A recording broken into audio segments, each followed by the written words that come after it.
Okey, Assalamualaikum warahmatullahi wabarakatuh dan selamat petang. Waalaikumsalam. Boleh dengar suara saya dengan jelas? Boleh. Salam, boleh. Okey. Jadi sebelum kita mulakan bengkel ataupun kita punya training hari ini, eloklah kita mulakan dengan bacaan kitab dulu, Al-Fatihah.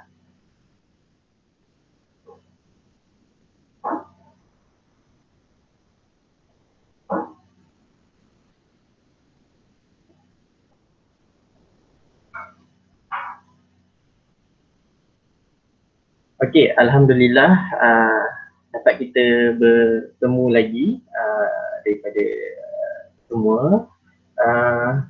Terlebih dahulu ingin saya perkenalkan diri, nama saya Amirul Hakim bin Jalil. Mungkin bagi ramai di kalangan Salpet yang mungkin ada yang belum mengenali saya, kalau ikutkan saya baru saja join dengan Salpet semenjak daripada tahun lepas, bulan 2. Jadi mungkin sebilangan besar mungkin sudah mengenali saya dari segi bertemu dan melihat wajah saya, tapi boleh katakan dalam untuk training ni saya kira baru lagi lah. Jadi saya merupakan tenaga pengajar di bahagian Bahasa Melayu, Division Bahasa Melayu. Jadi saya mohon kerjasama semua juga untuk membenarkan saya menyampaikan training ini dalam Bahasa Melayu lah, sesuai dengan latar belakang division saya lah. Jadi tak keberatan, saya harap semua boleh menerima dengan baik dan kita boleh teruskan dengan training pada hari ini. Okay, seterusnya saya ingin mengucapkan terima kasih kepada semua kerana sudi meluangkan masa untuk sama-sama kita berkongsi ilmu dan pengalaman. Sebenarnya nak kata saya adalah orang yang pakar dalam exam.net ni tidaklah, kerana saya yakin dalam kalangan senior-senior saya di Division Bahasa Melayu ramai lagi yang lebih pakar daripada saya. Cuma apa yang saya tahu dan apa yang saya telah alami, saya akan kongsikan di sini bagi tujuan untuk kita sama-sama dapat mengaplikasi penggunaan exam.net ni pada sesi pengajian yang kali ini. Kerana seperti yang kita sedia maklum, sesi pengajian kali ini kekal dalam bentuk RTL ataupun sebelum ini lebih dikenali sebagai ERTL. Okay. Jadi untuk training kali ini kita ada beberapa perkara saja. Lebih dahulu saya akan pergi pada pengenalan dan kita akan tengok fitur-fitur yang ada dalam exam.net, dan seterusnya kita pergi kepada praktis. Yang keempat, saya akan ceritakan sedikit pengalaman menggunakan exam.net di dalam division, boleh katakan hampir 2 semester, dan baru saya buka kepada sesi soal jawab lah. Dan insyaAllah kita akan tamat sebelum jam 4.30, pukul 4 petang, maaf. Okey, jadi secara keseluruhannya, kita pergi pengenalan. Saya punya slide lebih cenderung pada menunjukkan praktis dan seterusnya, maknanya kita melihat pada dari segi aplikasinya. Okey, jika tuan-tuan dan puan-puan dapat lihat di paparan skrin yang saya sedang kongsikan sekarang, ini merupakan paparan exam.net yang jelas kita lihat di bahagian kita boleh akses di bahagian internet. Okay, jadi kalau kita tengok kita hanya type exam, okay, exam.net, dan apabila kita tekan carian dia automatik akan membuka pautan kepada pautan exam.net ni lah. Jadi laman web ni pun kalau kita nak tekan tak susah, hanya tekan exam.net. Jadi dia akan bawa kita kepada pautan ini, dan ini adalah merupakan interface atau kita panggil antara muka untuk exam.net. Okay, jadi medium perantaranya kita boleh pilih lah untuk sama ada English ataupun banyak lagi bahasa-bahasa lain yang ada di sini. Okay, jadi sebelum kita masuk dari soal pendaftaran, fitur-fitur yang ada dan juga bagaimana menggunakannya, eloklah kita mengenali sedikit tentang exam.net ni. Okay, jadi seperti kita lihat dekat bahagian sebelah kanan atas ada disertakan pautan untuk above first ni. Jadi inilah dia antara mereka yang mereka exam.net ni. Okay. Jadi mereka ni merupakan tenaga pengajar ataupun guru-guru di Sweden. Okay, seperti yang kita lihat maklumat tentang exam.net ni, dia merupakan satu panggil sebagai tool lah ataupun kita katakan sebagai aplikasi yang membantu guru untuk menjalankan peperiksaan secara digital. Okay. Dan dia menggunakan platform online lah ataupun dalam talian dengan pelajar. Dan sebenarnya Exam Learning ini memudahkan guru-guru untuk mereka satu peperiksaan ataupun menggunakan peperiksaan yang sedia ada yang bermaksud lebih kepada kertas soalan lah. Okay, dan kita gunakan Exam.net ni supaya kita dapat melaksanakan peperiksaan secara dikawal dari jarak jauh. Seperti yang kita pun sedia maklum, memang panjang tempoh RTL ataupun sekarang ni Selangor, Putrajaya dan juga Kuala Lumpur sedang PKP, jadi kita tidak boleh ke mana-mana melainkan berada di rumah masing-masing. Jadi ini antara alternatif yang kita boleh fikirkan untuk melakukan bukan sahaja peperiksaan tapi juga membantu kita untuk melakukan kuis sebenarnya. Okey, selain daripada itu, yang menjadikan menarik ni tentang Exam.net ni, dia merupakan salah satu platform bagaimana kita boleh melakukan peperiksaan tanpa perlu pelajar mendaftar mana-mana akaun. Okay, jadi saya akan ceritakan lebih lanjut kemudian bagaimana pelajar tak mendaftar akaun tapi dalam masa yang sama kita dapat maklumat pelajar tersebut dan pelajar dapat menjawab dengan mudah, okay, melalui Exam.net. Sekejap lagi saya akan bincangkan itu. Dan yang paling penting lagi antara perkara yang menarik tentang Exam.net ni, selain daripada fitur membolehkan kita melakukan peperiksaan tanpa perlu pelajar mempunyai ID atau pendaftaran, kita juga boleh merekodkan segala rekod berkaitan dengan sesi peperiksaan tersebut serta jawapan-jawapan yang ditulis oleh pelajar atau di-type oleh pelajar sepanjang tempoh peperiksaan juga boleh direkod dan boleh disimpan dalam bentuk simpanan lembut lah atau kita panggil soft copy, sama ada melalui kita buat turun dokumen tersebut ataupun kita boleh letakkan di Google Drive, okay, ataupun Microsoft OneDrive. Okay, jadi ini bermaksud Exam.net ni mesra pengguna dan memudahkan kita untuk mengakses maklumat peperiksaan tersebut di mana jua lah. Jadi kadang-kadang seperti yang dialami oleh saya dan rakan-rakan di bahasa Melayu, kami kebanyakannya apabila pertama kali menggunakan Exam.net ni agak takut jugalah nak gunakan kan. Jadi apabila tiba masa peperiksaan, jadi kadang-kadang kita mungkin kita tak berada di depan laptop, jadi mungkin kita hanya memegang telefon. Dalam masa yang sama sebenarnya kita boleh pantau pelajar walaupun kita hanya menggunakan telefon pintar sahaja.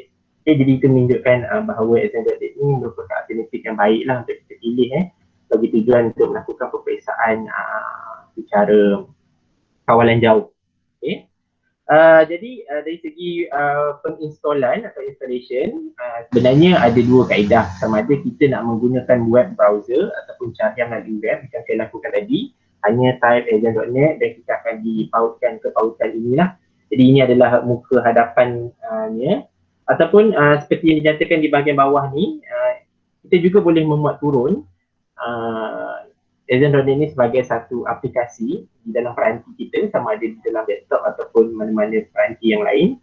Jadi kalau kita tengok dekat sini ada dinyatakan bahawa untuk mode keselamatan yang tinggi, kita boleh memuat turun dan boleh kita klik teruslah daripada pautan klik here to install ni.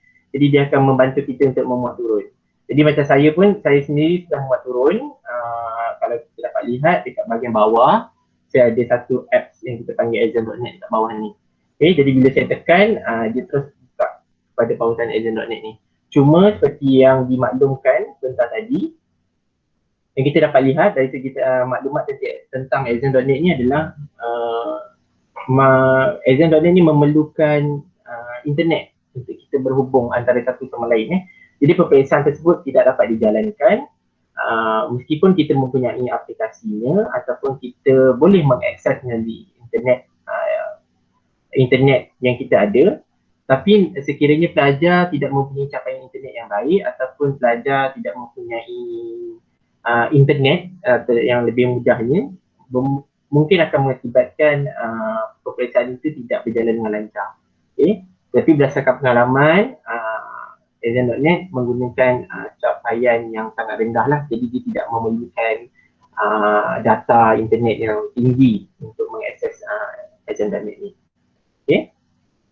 Okey, berikutnya, jadi kalau kita tengok sini pun dari segi press ada dinyatakan bahawa pelbagai fitur-fitur yang ada dalam Azure.net ni mula ditambah baik bermula tahun 2018 hinggalah sekarang. Jadi kalau ikutkan dia dah mula musuh pengguna lagi lah, bertambah musuh pengguna, kerana kalau dulu mula-mula bila saya dan rakan-rakan daripada Division Bahasa Melayu meneroka tentang Azure.net ni, mungkin dia lebih sesuai untuk digunakan bagi kursus-kursus yang memerlukan penulisan penuh, seperti contoh aspek bahasa. Jadi kita memerlukan tulisan karangan ataupun menggunakan abjad lah.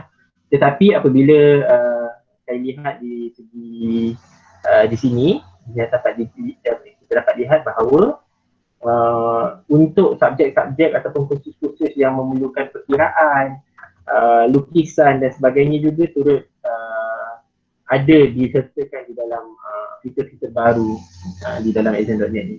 Jadi janganlah risau, mungkin dari segi pelaksanaannya saya sendiri secara peribadi tidaklah menggunakan fitur-fitur yang merupakan berkaitan dengan matematik, berkaitan dengan perkiraan, penyelesaian, gambar rajah dan sebagainya.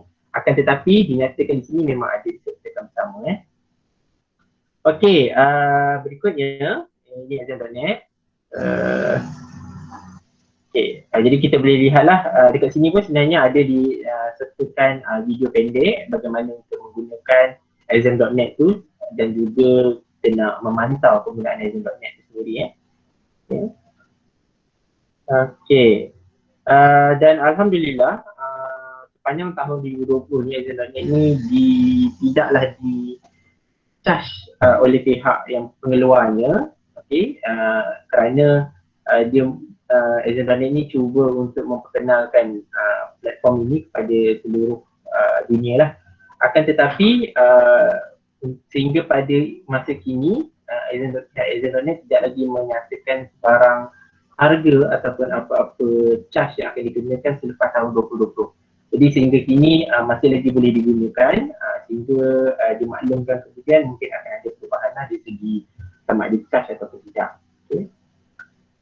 Okey, jadi rasanya untuk pengenalan ringkas saja yang kita dapat lihat Azure.net.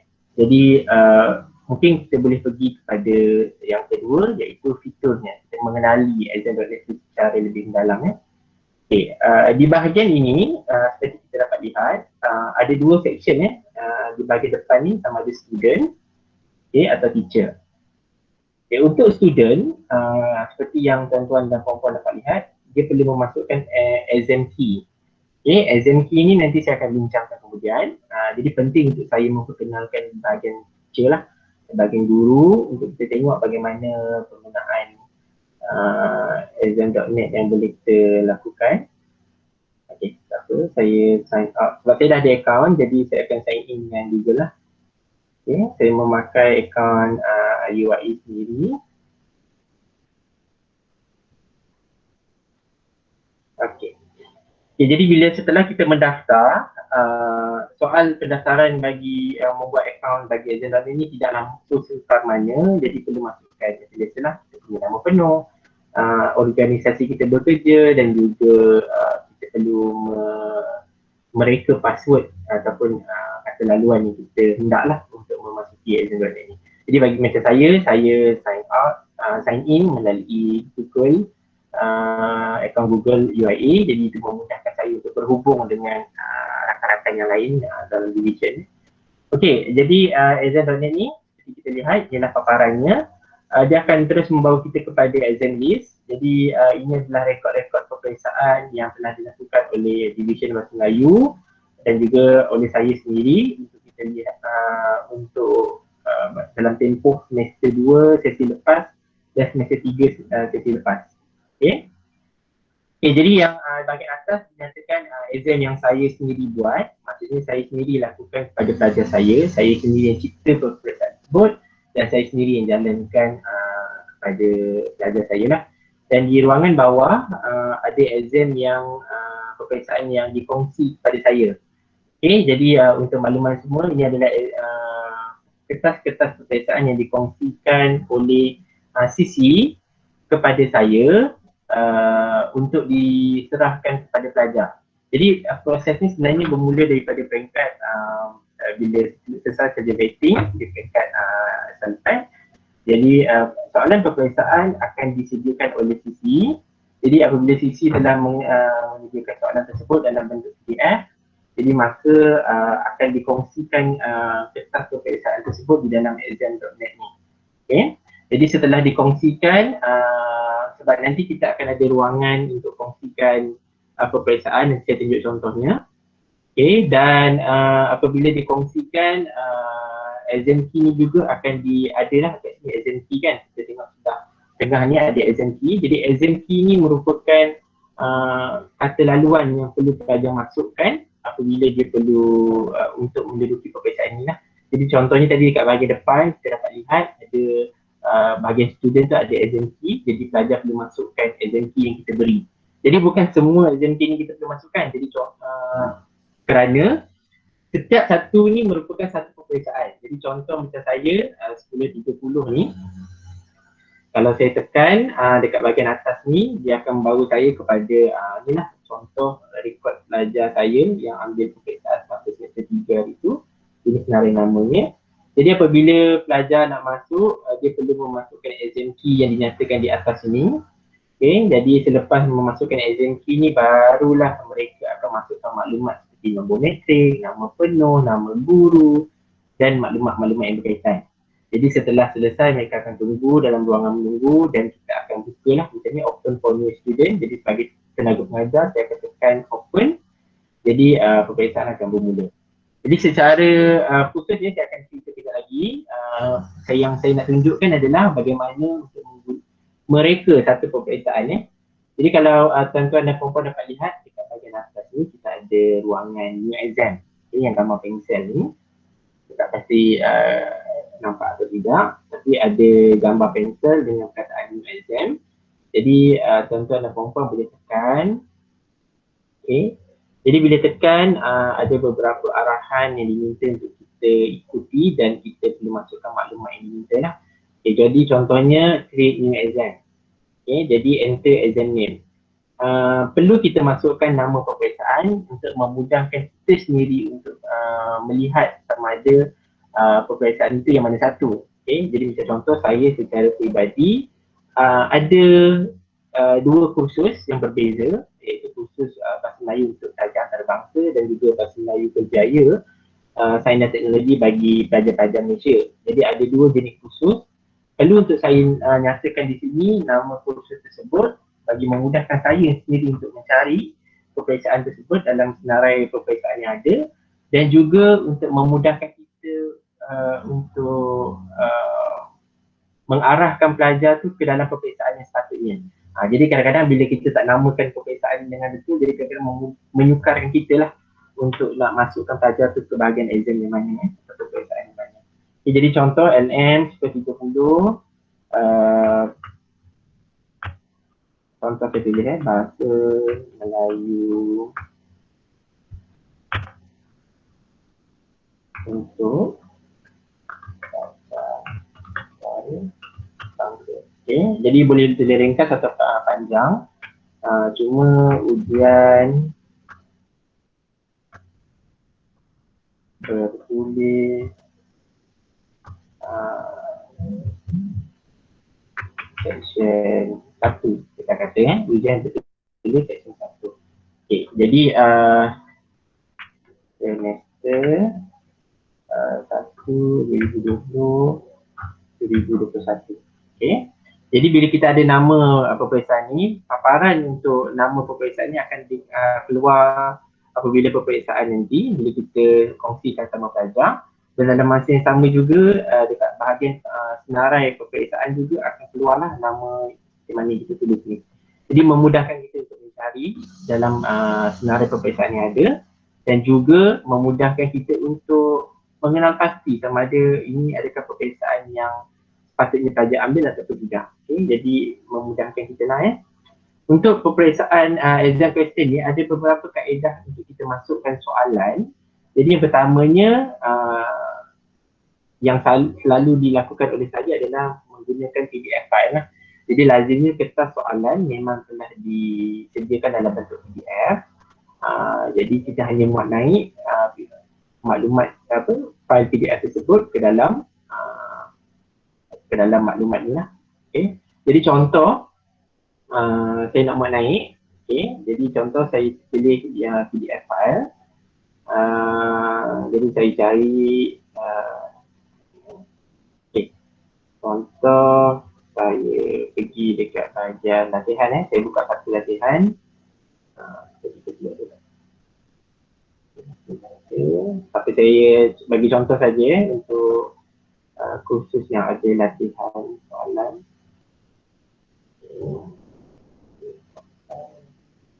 Okey, jadi contoh saya bagi satu. Saya muat naik.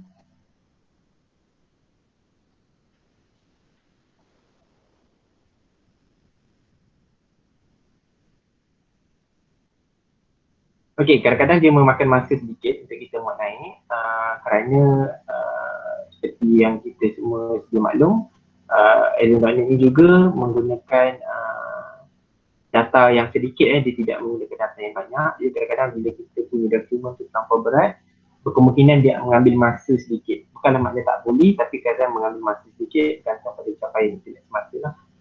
Okey.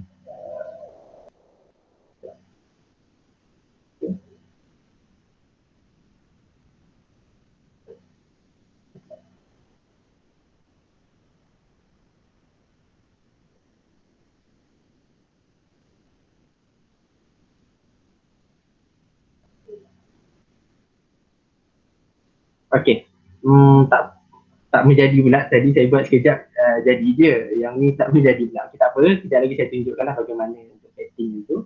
Sebab bila kita muat naik, sebenarnya tak ada masalah. Dia akan keluar balik semua muka surat yang kita ada dalam file PDF tersebut. Dan kita hanya perlu pastikanlah sama ada file PDF tersebut adakah file PDF yang sepatutnya atau tidak. Sekiranya betul, maka kita terus proceed je lah dengan bahagian seterusnya. Okay, jadi untuk bahagian lain ni, untuk soalan peperiksaan, kita boleh sendiri tulis kertas soalan sendiri terus daripada exam download ni. Sekiranya kita menekan butang yang di bawah ni lah, di bawah PDF ni, write exam question. Okay, jadi dekat sini ada ruangan untuk kita tuliskan soalan. Jadi sekiranya kita hendak menulis apa-apa soalan, di sini bolehlah. Sama ada kita nak type ataupun kita menggunakan apa saja peranti yang boleh menulis di atas skrin Okay, jadi contohnya saya tulis apakah maksud komunikasi. Seperti contoh Okay. Jadi maklumat tentang soalan peperiksaan ini akan disimpan setelah kita selesai. Kita tekan OK. Dan akan ada lah dekat sini dia akan kenal pasti bahawa maklumat tersebut kita telah tulis dalam bentuk dalam pautan yang diberikan ini. Okey, untuk bahagian berikutnya, student information ataupun maklumat pelajar, kita dapat lihat di sini ada beberapa maklumat yang kita perlu tick yang kita mahukan daripada pelajar. Contoh seperti yang pertama, mungkin kita perlukan nama pelajar tersebut. Jadi macam saya secara peribadi apabila mengendalikan peperiksaan dengan pelajar antarabangsa, lazimnya kita keliru. Sebab kalau kita letak first name, kadang-kadang mereka bagi nama ayah. Kadang-kadang bila kita letak last name, macam itulah. Jadi kita perlu letak kedua-duanya untuk memastikan mereka meletakkan nama yang betul. Okay. Mudah untuk kita kenal pasti pelajar tersebut. Okay, dan email tidak perlu, sekiranya rasakan perlu boleh letak. Kelas bagi saya perlu letak, maklumkan section berapa. Okay, dan teacher name, nama guru lah. Okay, macam saya pun saya akan letak, dan student ID. Student ID ni merupakan nombor matrik pelajar. Okay, jadi sekiranya email dan telefon, nombor telefon dirasakan perlu, jadi tenaga pengajar, guru-guru semua boleh letak lah dekat bahagian klik saja bagi email dengan phone number. Okay, jadi kalau kita lihat di bahagian bawah ni, anonymous exam, student identity are replaced by unique code. Okay, Jadi ini mungkin kita nak mengelakkan daripada kita sendiri mengetahui maklumat pelajar tersebut.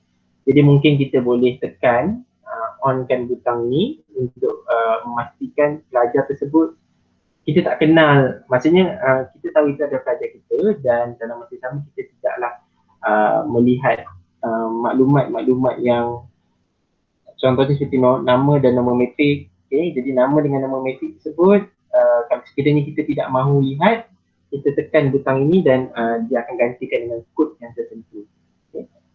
Jadi bagi macam saya perlu tahu nama metrik dengan nama pelajar dengan betul, maka saya tak tekanlah butang tersebut.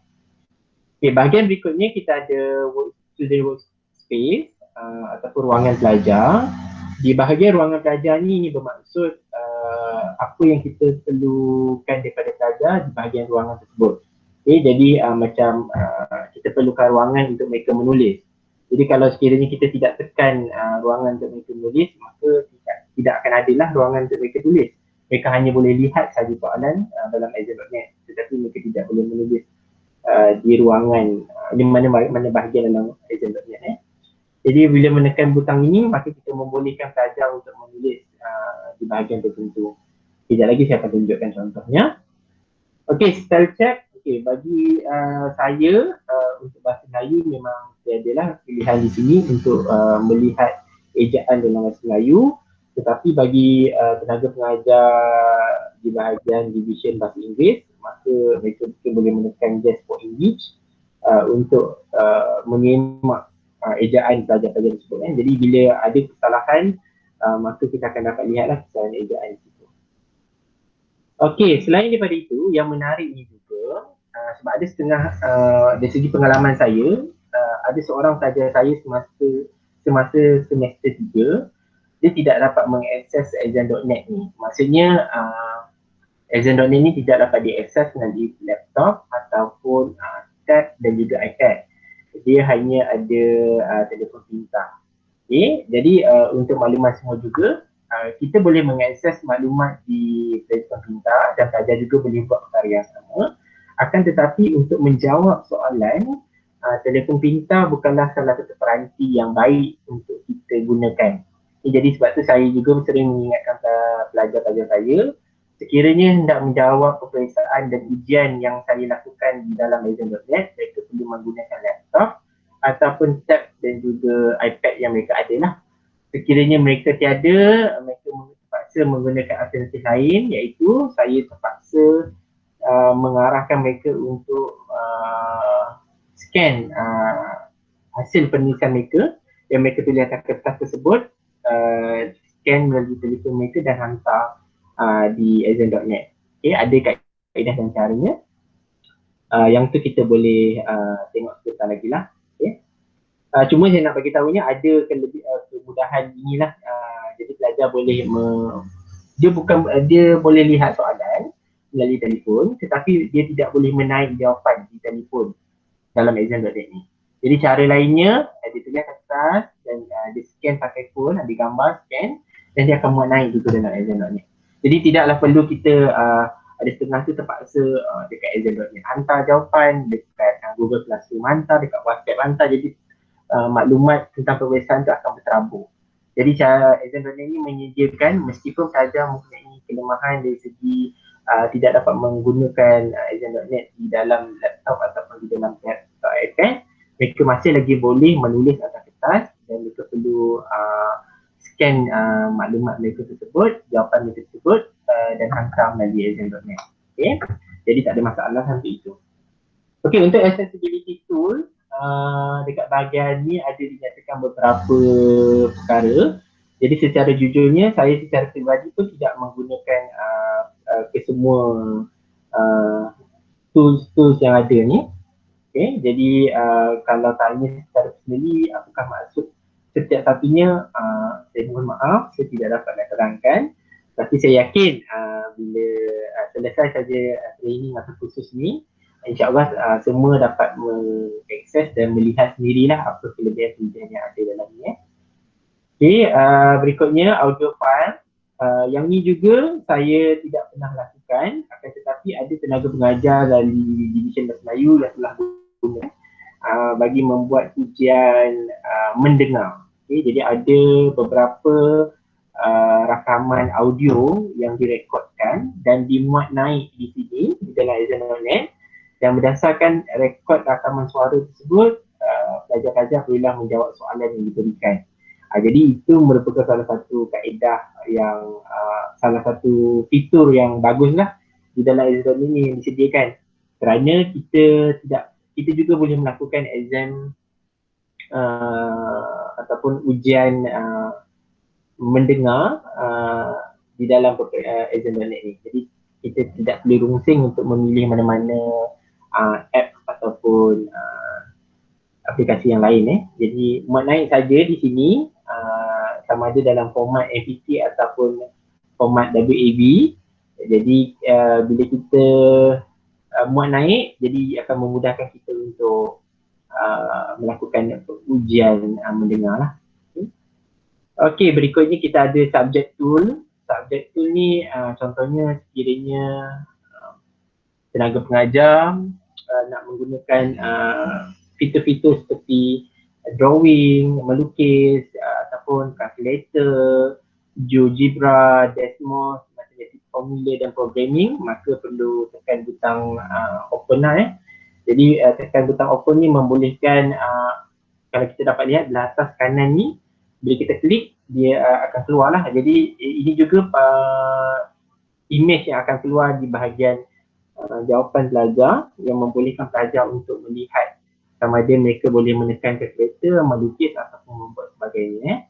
Jadi yang lazimnya tools-tools seperti ini ataupun alatan-alatan ini boleh digunakan bagi kursus-kursus yang berkaitan lah. Contohnya kursus-kursus lain selain daripada bahasa lah. Okay, mungkin kita tahu kuliah KF, kuliah ICT dan juga kuliah engineering, kejutaan, jadi boleh menggunakan tools-tools seperti ini. Okay. Jadi macam saya tak ada, jadi saya yang tutup lah. Okay. Additional document, add PDF document, yang ni pun secara jujurnya saya tidak pernah gunakan dan tidak ada keperluan untuk saya gunakan, jadi maka saya tak ada isi apa-apa lah maklumat di sini. Okey, kita masuk ke bahagian berikutnya, bahagian keselamatan atau security. Seperti yang kita dapat lihat, ada beberapa pilihan untuk kita pilih, sama ada kita memerlukan mode keselamatan tinggi ataupun kita memerlukan mode keselamatan tinggi. Dalam masa yang sama kita membenarkan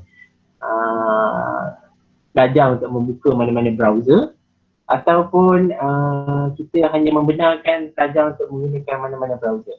Okay, jadi kita boleh pilih. Lazimnya di peringkat kami Sadupat, Division Bahasa Melayu, kami hanya pilih nombor 2, yang ini ataupun yang ini. Okay, jadi nak kata apa bezanya, kedua-duanya tidaklah jauh beza, cuma kita membenarkan pelajar untuk buka exam ni di mana-mana web browser yang ada lah. Okay, jadi kita tak kekang lah. Jadi kalau macam require high security mode ni, dia hanya spesifik untuk browser tertentu saja. Jadi kadang-kadang ada pelajar yang tak browsernya tidaklah kemas kini, jadi mungkin sukarlah untuk mereka melakukan pemeriksaan. Jadi untuk tidak menganiaya pelajar dan juga untuk memudahkan pelajar, kita gunakan yang pertama atau yang keduanya.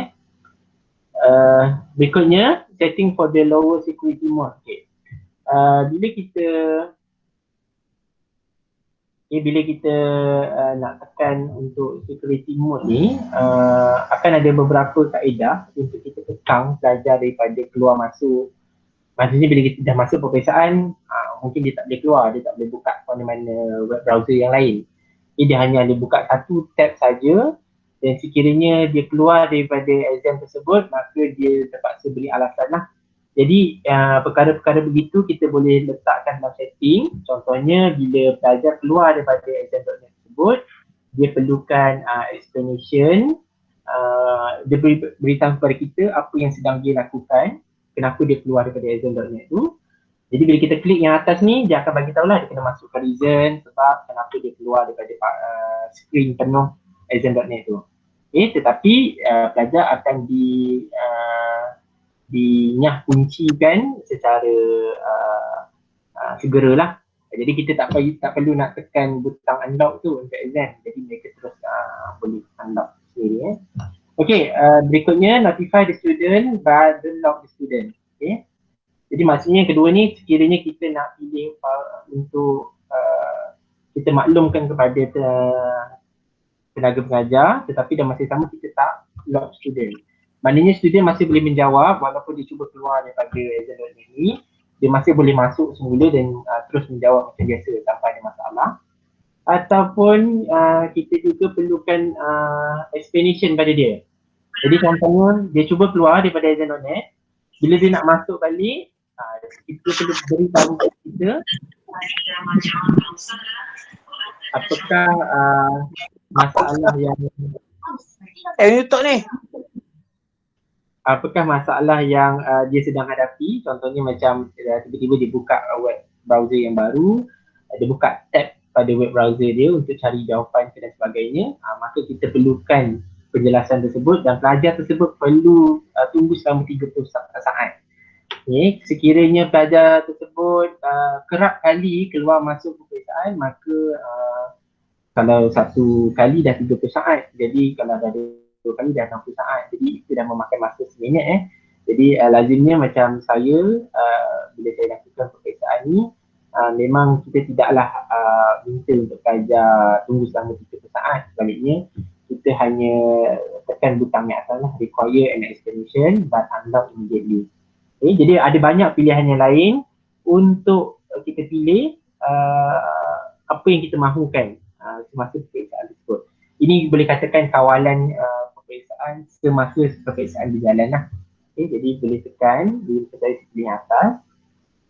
Okay, dan akhir sekali kita create the exam. Okay, jadi kita tengok pautan tersebut, exam tersebut telah siap dibina. Okay, dibina. Dan kalau kita tekan di ruangan ini, dia akan bawa kita kepada satu paparan yang menunjukkan ini adalah peperiksaan yang telah kita cipta. Okay. Dan paparan tersebut menunjukkan kita punya kod khusus seperti mana yang saya nyatakan tadi lah. Dia penting untuk kita letakkan nama peperiksaan supaya kita tahu ini adalah exam yang kita nak laksanakan kepada pelajar yang mana. Okay. Section yang mana. Okay. Ini adalah ruangannya. Jadi seperti kita dapat lihat ada exam key. Exam key ni penting untuk kita sebarkan kepada pelajar pada hari peperiksaan. Sekiranya kita tidak sebarkan, maka pelajar memang tak boleh nak masuk. Dan ini adalah kata kunci untuk mereka masuk pada peperiksaan tersebut. Dan lazimnya kata kunci ni macam saya sendiri, secara praktisnya saya akan sebarkan sama ada melalui Google Classroom, iaitu saya punya LMS untuk semester lepas, dan juga saya akan sebarkan melalui WhatsApp, kumpulan WhatsApp. Okay. Jadi ada pelajar yang kadang-kadang dia terlepas pandang di Google Classroom, mereka juga boleh tahu di kumpulan WhatsApp lah. Jadi ada dua kaedah. Kejap lagi saya tunjukkan bagaimana rutanya saya memaklumkan pelajar. Okay, dan open for new student. Jadi bila pada hari peperiksaan, setelah kita menyebarkan kunci peperiksaan tersebut, maka setibanya saat untuk peperiksaan, contohnya kita lakukan peperiksaan pada pukul 9 pagi. Jadi pada tepat pukul 9 pagi kita kena tekanlah butang open. Okay, jadi kalau kita lihat ni open up for new student, bila kita tekan butang open, jadi bermakna pelajar-pelajar kita boleh memasuki peperiksaan tersebut dan juga dapat melihat kertas soalan yang diberikan. Okay. Dan di sini juga ada beberapa maklumat yang kita boleh pantau, yang kita boleh lihat, dan maklumat tersebut membolehkan kita memantau pelajar lah dari semasa ke semasa. Jadi kalau kita tengok, kita boleh setkan masa. Contoh peperiksaan berjalan selama sejam, kita letak 60 minit. Jadi apabila kita memasukkan masa, automatik masa terus berjalan. Jadi macam saya, lazimnya saya akan open exam dulu, open for new student dulu.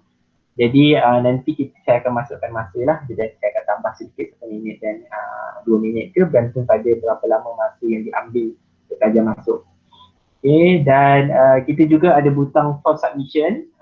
Sekiranya masa telah tamat dan kita mahu pelajar untuk hantar jawapan tersebut.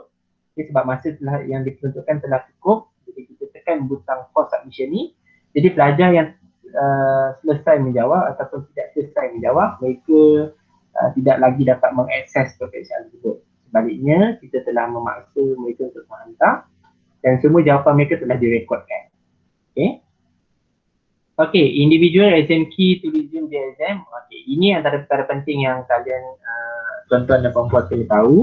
Sebab ada setengah pelajar yang mungkin capaian internetnya tidak berapa baik, jadi mereka telah keluar peperiksaan bukan bermaksud mereka masih ada membuka lagi exam.net ni. Baliknya mereka telah keluar langsung, maknanya memang dah terus dia telah hantar exam tersebut secara mereka perasan. Jadi mereka nak masuk balik kerana mereka tak siap lagi dan juga masa menjawab masih ada. Jadi individual exam key ni membolehkan mereka untuk resume balik peperiksaan. Jadi caranya adalah mereka perlu menekan, kita perlu memberikan exam key yang baharulah kepada mereka. Okay. Berikutnya lagi, di sini juga ada beberapa mesti download Word file, download PDF, Google Drive, OneDrive dan show exam log, okay, dan juga download attendance list. Okay. Di sini merupakan fitur-fitur yang membolehkan tenaga pengajar untuk memuat turun jawapan peperiksaan sama ada melalui dokumen Word ataupun dokumen PDF. Okay. Sekiranya dalam Word akan diturunkan di dalam laptop dalam bentuk Word lah. Jadi lazimnya macam saya dan rakan-rakan di Division Bahasa Melayu, kami akan buat turun di bentuk dalam download PDF. Kerana maklumat yang diberikan oleh pelajar dalam peperiksaan tersebut merupakan maklumat yang sulit. Jadi sekiranya buat turun secara Word ni kadang-kadang mungkin kita tertekan mana-mana papan kunci, jadi membolehkan jawapan tu berbeza berbanding sebelumnya. Jadi maknanya Word ni boleh diubah lah. Tapi dalam bentuk PDF, dia tidak boleh diubah. Maka bila kita muat turun, dia dah automatik dalam bentuk dokumen yang boleh dicetak terus. Okay. Dan ada juga yang muat turun dan masukkan dalam Google Drive untuk simpanan. Meskipun exam.net ni boleh diakses di mana-mana, tapi mungkin kita takut bahawa satu masa nanti exam.net ni tidak dapat diakses, jadi rekodnya mana kita mau dapatkan. Jadi kita letak dulu set dalam Google Drive dan kita boleh akses di mana-mana jua selepas ni. Okay. Dan download attendance list ni juga membolehkan kita menyemak senarai nama pelajar yang memasuki peperiksaan tersebut. Okay, jadi untuk memudahkan kalian melihat, saya buka peperiksaan yang sedia ada lah. Okay, jadi contoh ni semester 3. Okay, yang seperti yang semua dapat lihat, senarai pelajar, ada yang ongoing.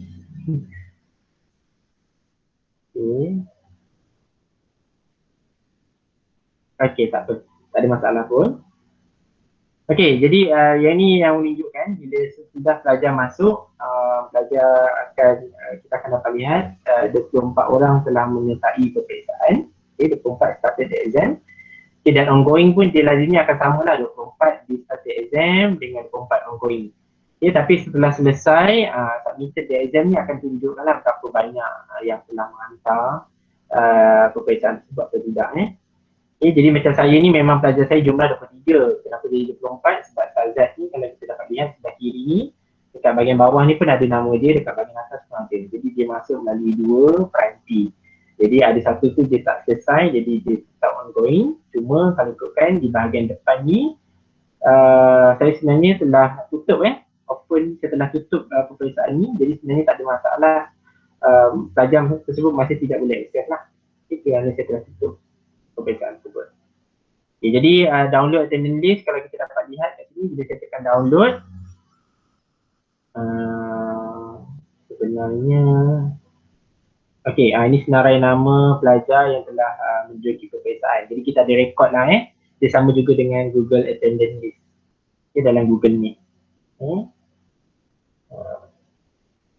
Okay, show exam log. Ini pun membolehkan kita untuk melihat setiap pelajar bagaimana gerak geri mereka, masuk, keluar.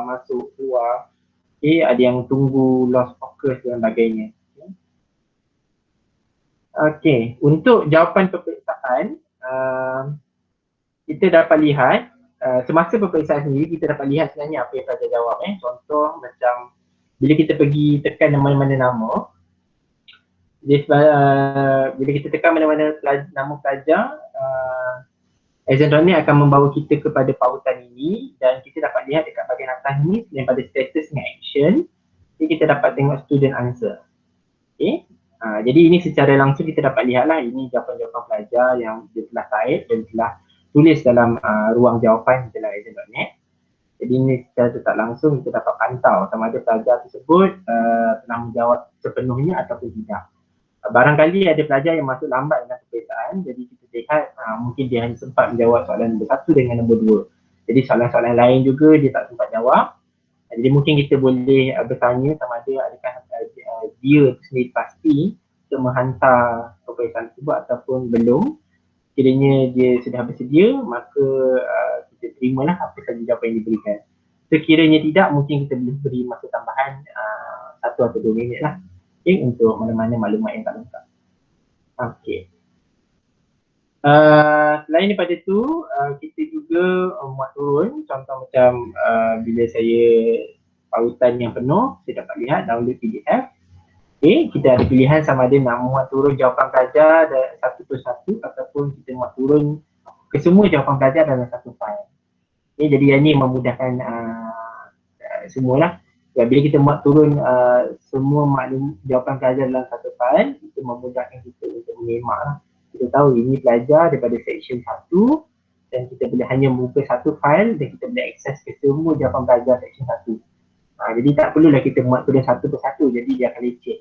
Jadi sebaliknya kalau kita turun muat dalam satu file, akan memudahkan kita untuk menyemak. Okey, yang lain-lain rasanya boleh kita discover untuk kita tahu fungsi-fungsinya lah. Okey, selain daripada itu, saya dah tunjukkan bagaimana paparan di bahagian tenaga pengajar. Maknanya sekiranya semua membuka akaun di Exam.net sebagai tenaga pengajar, maka ini adalah paparan yang dapat dilihat semasa peperiksaan tersebut berjalan. Jadi bila tanda tik-tik-tik ni maknanya telah hantarlah. Tapi bila tanda macam kilat ni bermaksud akan ada masalah lah di bahagian pelajar tersebut. Mungkin pelajar tersebut tak ada connection ataupun dia telah menutup peperiksaan tersebut. Okay. Jadi yang ni pun bila telah selesai menjawab, kita boleh force submission for all student, jadi automatik semua pelajar akan tik hijau. Okay.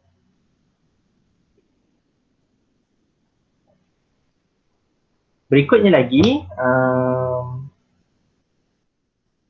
saya nak tunjukkan bagaimana paparan di peringkat pelajar semasa peperiksaan berjalan. Saya ambil satu contoh balik semula. Di ruangan peperiksaan ni sebenarnya selain pada nama sebelah kiri, kita ada exam key di tengah-tengah dan tarikh peperiksaan diwujudkanlah. Okay. Dan statusnya kalau yang ni maksudnya the exam can be conducted in normal web browser or any device. Maknanya kita membenarkan saja untuk mengakses peperiksaan tersebut di mana-mana laman sesawang dan juga di mana-mana kanti lah, tak ada masalah. Okay, saya menutup peperiksaan ini, tapi ada butang untuk kita edit exam ni. Okay, jadi macam kalau saya sekiranya saya telah cipta peperiksaan tersebut tapi saya rasa ada benda yang saya nak edit. Contohnya mungkin kertas peperiksaan yang saya muat naik tu berbeza dengan yang sepatutnya saya muat naik. Jadi saya nak tukar PDF file tu. Jadi saya tekan edit saja di bahagian bawah ni. Okay. Dan mungkin ada maklumat lain yang saya nak tukar pun saya boleh tukar. Okay. Jadi tak ada masalah lah Okay. Okay, kalau tak ada kita cancel. Okay, lepas tu kita ada surveillance ataupun result. Okay, surveillance atau result ni saya sendiri pun tak pernah pakai, jadi saya pun tak pastilah apa fungsinya. Okay. Cuma untuk kita lihat soalan di peringkat pelajar, mungkin kita boleh pergi dekat bahagian yang gambar bina tula ni, teropong ni. Kita tekan. Okay. Bila kita tekan, sebenarnya kita membenarkan diri kita sendiri ataupun tenaga pengajar untuk melihat peperiksaan dari sudut pelajar. Kita tekan saja pemula peperiksaan, begin exam. Okay. Oh, ni yang tadi yang saya buat. Kita buka yang ini untuk kita buat. Okey. Jadi Azan ni akan memuat naik kertas peperiksaan. Jadi ini adalah antara interface ataupun antara buku yang dapat kita lihat. Di bahagian sebelah kiri, lazimnya dia akan ada nama lah. Contoh macam kalau nama pelajar tu dia masukkan nombor metrik, dekat ID dia akan keluar nombor metrik lah. Okay, jadi macam ni test person sebab saya hanya menggunakan sebagai ujian saja. Okay. Dan kita boleh klik mana-mana bahagian, contoh show exam. Bila kita tekan show exam, bermakna kita membolehkan pelajar tu untuk melihat kertas soalan. Okay. Jadi dekat bahagian butang tambah, tolak dengan butang paparan ni, ada dua jenis paparan. Sama ada yang pertamanya dalam bentuk landscape, di mana kertas soalan di atas dan ruang menjawab di bawah. Okay. Dan sama ada kita juga boleh tukar setingkap sama ada di sebelah kiri dan kanan. Iaitu di sebelah kiri kertas soalan dan sebelah kanan adalah ruang jawapan. Apa perbezaan keduanya? Untuk atas dan bawah, iaitu secara landscape, dia membolehkan pelajar tu melihat satu persatu soalan. Okay, jadi untuk contoh, ini adalah kertas soalan semester 3 bagi kesusahan 2030. Jadi pelajar dapat melihat bahagian demi bahagian. Okay, dan sekiranya pelajar nak menutup mana-mana soalan yang tidak berkaitan, jadi mungkin mereka boleh terus naikkan setingkap je lah. Jadi klik saja bahagian garis ni, garis 3 ni, warna kuning ni, di tengah-tengah ni.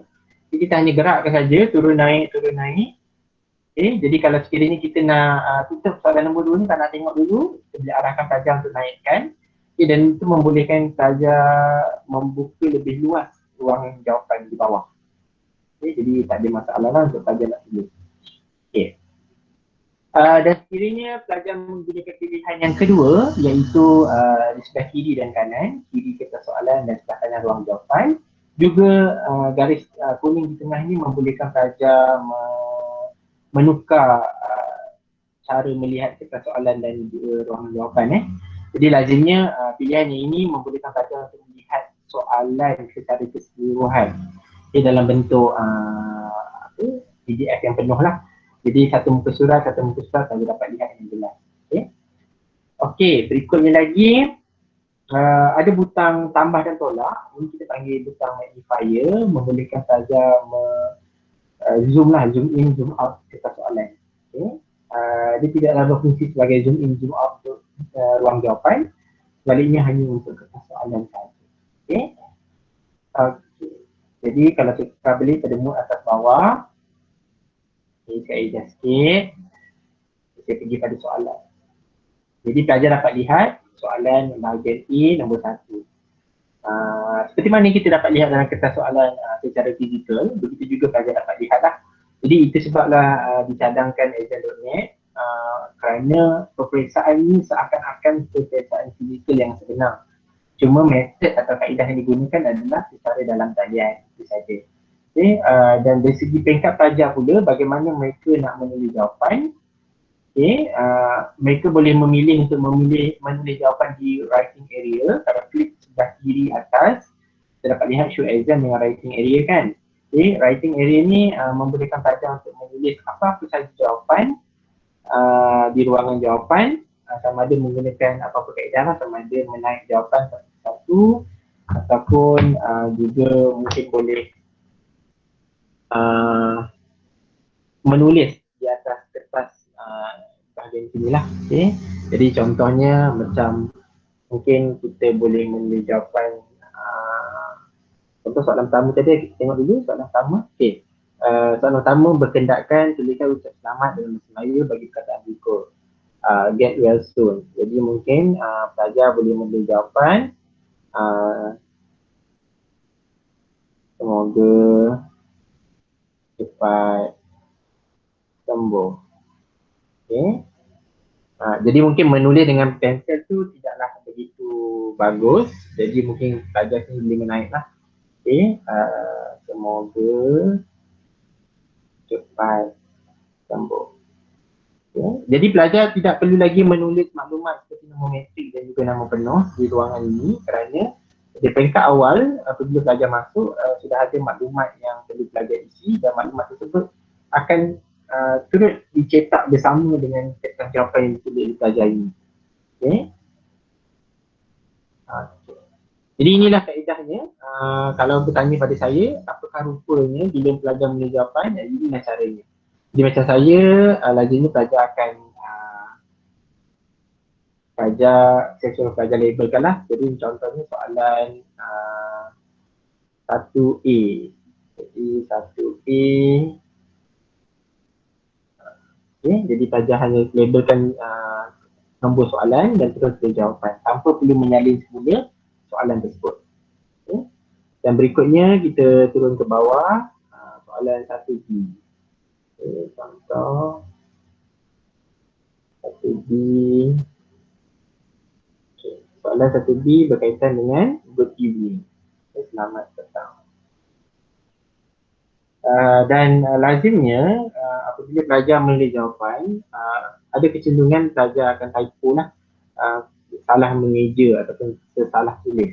Jadi macam saya secara pribadi saya akan ingatkan pelajar untuk tidak salah tulis jawapan, salah ejaan kerana itu akan dikira sebagai kesalahan yang sama seperti exam secara digital lah. Bermaksud akan ditolak markah. Okay, jadi lazimnya pelajar akan pastikan mereka penaik jawapan atau ejaan yang betul.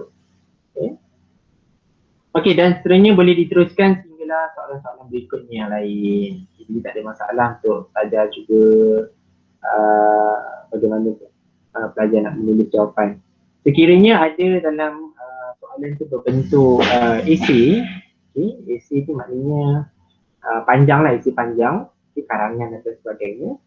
Macam contohnya soalan bahagian D tuliskan 5 ayat. Jadi kalau ikutkan dia merupakan soalan separah esei lah atau esei pendek. Jadi mungkin pelajar masih juga boleh menulis, cuma penulisannya dalam bentuk esei panjang lah ya. Okay, jadi mungkin soalan ni adalah bahagian D. 5 soalan bahagian D. Okay. Boleh mula menulis dengan masuk ke dalam sedikit untuk ruangan perenggan. Jadi mungkin ini sebuah kedai makan. Okay. Ada yang terus menulis sehinggalah terakhir jawapan. Berikutnya, selain daripada ruangan menulis jawapan ni, ada juga ruangan scan work. Okay. Scan work ni maksudnya kita akan minta pelajar untuk mengimbas QR code yang telah diberikan, dan apabila pelajar mengimbas QR code tersebut membolehkan mereka untuk menguat naik jawapan mereka ke dalam exam.net ni seperti mana yang ditulis oleh pelajar di ruangan jawapan lah. Okay, jadi tak ada masalah untuk sekiranya pelajar tidak boleh menulis kerana mereka menggunakan telefon bagi menjawab peperiksaan, atau mereka masih lagi boleh menulis atas kertas dan mengambil gambar jawapan tersebut dan seterusnya menghantar ke dalam ruangan scan work ni. Okay, jadi itu tak ada masalah. Selain daripada itu juga ada ruangan teacher chat. Okay, teacher chat ni berfungsi sebagai ruangan untuk pelajar nak bertanya soalan. Okay, kadang-kadang ada kemungkinan soalan yang kita berikan kepada pelajar, mungkin pelajar kurang faham dari segi arahan ataupun mungkin kehendak soalan. Jadi apa sahaja soalan yang pelajar hendak tanyakan, pelajar boleh terus type di sini. Okay, dan apabila pelajar menaik di situ, soalan tersebut akan keluar di paparan di sepanjang peperiksaan berjalan lah untuk guru. Okay, jadi kita boleh terus menjawab dan juga kita boleh beri arahan kepada kesemua pelajar di dalam kelas tersebut. Okay, contohnya kita nak maklumkan masa menjawab tinggal lagi 5 minit, jadi kita boleh tulis kat sini dan bila kita tekan enter, dia akan maklumkan kepada semua pelajar. Jadi walaupun pelajar berada di laptop masing-masing, di tempat masing-masing, mereka masih boleh mengetahui bahawa mesej tersebut kita hantar kepada semua dan semua mendapat mesej yang sama. Namun sekiranya pelajar ingin bertanya personally ataupun secara peribadi, mereka hanya perlu menaik soalan di sini dan hanya guru saja dapat melihat mesej yang dihantar oleh pelajar tersebut. Dan rakan-rakan mereka yang lain tidak tahulah. Okey. Okey, itu di bahagian ruangan kita chat. Selain daripada itu juga, apa lagi? Untuk bahagian ruangan kertas jawapan ni, seperti kita dapat lihat, pelajar boleh tukar pelbagai jenis bentuk tulisan, sama ada nak aerial, konsol, avenue dan time. Okay, kita juga ada ruangan untuk justify akan jawapan. Okay, kita ada penomboran kalau kita nak nomborkan, kita ada bullet, okay, kita boleh boldkan, kita boleh italic, underline, kita juga boleh masukkan formula, kita juga boleh copy paste dan sebagainya. Okay, jadi untuk penggunaan yang asas seperti menjawab soalan yang daripada khusus bahasa, lazimnya kita hanya perlu menaik jawapan je lah dalam bentuk alfabet ataupun dalam bentuk huruf. Tapi sekiranya kita menggunakan formula dan sebagainya, mungkin kita perlu menggunakan pelbagai fitur yang lain lah, seperti formula dan juga jadual dan sebagainya. Okay. Dan kalau semua dapat lihat di bahagian ruangan belah kiri bawah, kita ada juga bahagian masa. Boleh kita sekarang 3:30. Dan sekiranya kita masukkan masa, contohnya masa menjawab 60 minit, di sini juga akan dipaparkan masa berbaki untuk peperiksaan tersebut. Okay. Lain selain daripada ini, kita juga ada satu lagi butang yang terakhir, iaitu contohnya setelah tamat menjawab, pelajar yakin dengan jawapan yang telah diberikan dan masa menjawab masih lagi ada, tapi pelajar tetap ingin menghantar jawapan tersebut, maka dia boleh tekan butang submit exam. Di sebelah kiri bahagian bawah sekali yang ada tanda right tu, okay, kita tekan dan submit exam.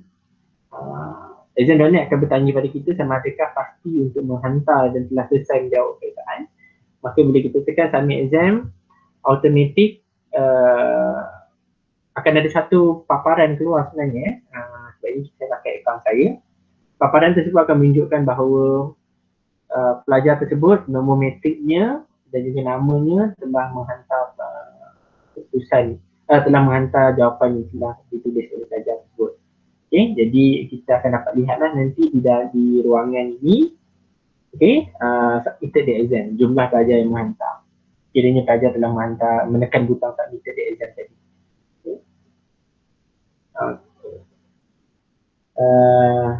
Lain daripada itu, apa lagi? Di ruangan seperti saya katakan tadi, sekiranya tuan-tuan dan puan-puan dapat lihat di bahagian bawah dan kiri ada butang dialog kat sini. Okay, jadi yang ni merupakan antara ini adalah chat box sebenarnya, satu chat box yang saya terangkan tadi. Apabila pelajar ingin bertanya soalan, maka pelajar masukkan soalan, menaik soalan di ruangan yang saya tunjukkan tadi dan akan keluar paparan di sini. Okay, jadi saya dapat memantau lah sekiranya pelajar tak tahu soalan ke dan sebagainya. Jadi di sinilah saya memberikan jawab mereka panduan ataupun memberi respon pada soalan mereka. Okay. Dan sekiranya saya ingin mengingatkan mereka dari segi jangan meniru, masih dibutuhkan berapa lama. Jadi dekat sini lah juga saya akan type soalan dan pelajar juga akan dapat tahu lah apa yang saya berikan kepada mereka. Okay.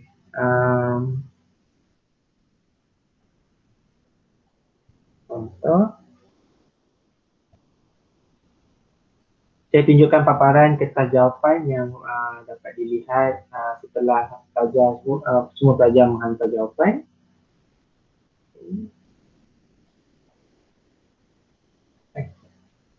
Okey, jadi ini adalah contoh kertas jawapan pelajar. Okey. Sekiranya maklumat-maklumat yang diberikan oleh maklumat yang saya minta pelajar isi di awal peperiksaan, setelah saya memberi kata kunci peperiksaan, itu exam key, maka maklumat itu akan keluar juga dalam kertas jawapan mereka seperti nombor ID, nombor metrik dan juga nama, kelas, okay, nama guru, dan ini adalah nama peperiksaan ujian bertulis. Okay. Dan masih juga ada pelajar yang menulis kembali nama mereka, jadi tak ada masalah lah, cuma akan direkodkan dalam kertas jawapan ni. Jadi ini adalah soalannya, ini adalah jawapan mereka. Jadi section A1, apa jawapan dia ni dan ada juga macam ni lah.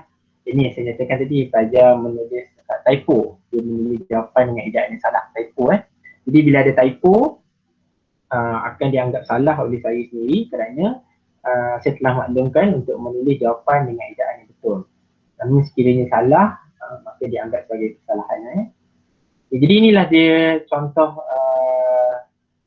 kertas jawapan pelajar yang dapat dilihat oleh guru setelah tamat peperiksaan. Dan kita dapat lihat kertas jawapannya ada dua helai. Sebenarnya ada 44 helai, kat ini satu section. Akan tetapi ada dua helai, seorang ada dua helai kerana mungkin jawapan pelajar ni panjang. Dan apabila panjang, dia lebih daripada satu muka surat, maka akan ada muka surat kedua lah. Dan pengakhiran bagi setiap jawapan pelajar akan diakhiri dengan nombor metrik dan juga nama pelajar di bawah.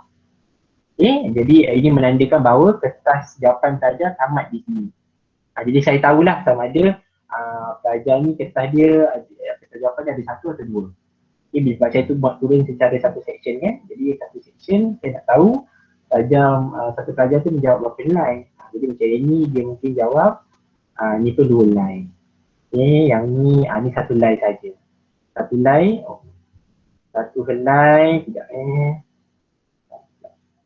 Okey, macam Mahung ni dia menjawab satu helai. Jadi tamatnya di sinilah. Jadi kalau saya tengok satu muka surat, semua jawapan dia ada dalam ni. Tapi ada bahagian yang dia tak jawab. Bahagian ni Jadi dari segi penandaan pun kita tidak terbeban dengan jumlah kertas atau helaian yang banyak. Sebaliknya kita hanya menanda mungkin paling tinggi 2 atau 3 muka surat saja. Dan penandaan pun lebih berfokus kerana di ruang kertas jawapan ni hanya ada jawapan saja. Kadang-kadang kalau exam fizikal tu kita perlu mengambil masa yang lama kerana setiap sehelai adalah setiap satu ruang jawapan. Maksudnya jika pelajar hendak menjawab satu soalan, mereka jawab dalam satu helaian yang berbeza.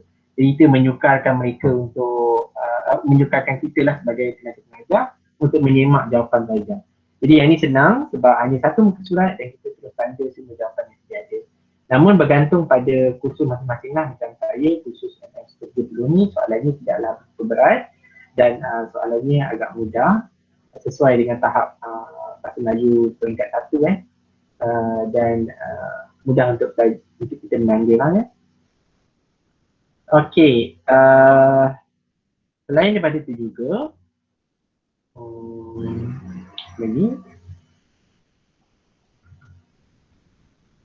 okey, saya rasa selesai dah saya memperkenalkan dari segi fitur-fiturnya dan mungkin ada terkait juga dari segi pengalaman. Yang berikutnya adalah saya nak tunjukkan bagaimana daripada awal saya mula memaklumkan kepada pelajar tentang exam.net ni dan apa perkara-perkara yang saya perlu terangkan kepada pelajar supaya pelajar tahu bagaimana nak menggunakan exam.net. Jadi daripada peringkat awalnya, masa semester yang sebelum-sebelum ini saya menggunakan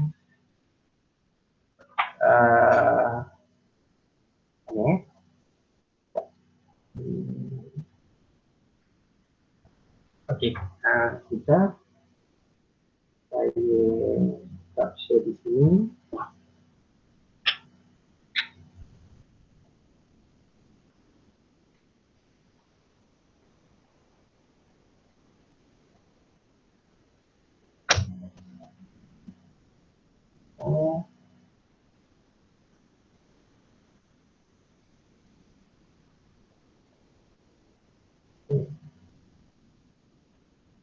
Okay, semasa semester 2 saya menggunakan Google Classroom sebagai saya punya LMS.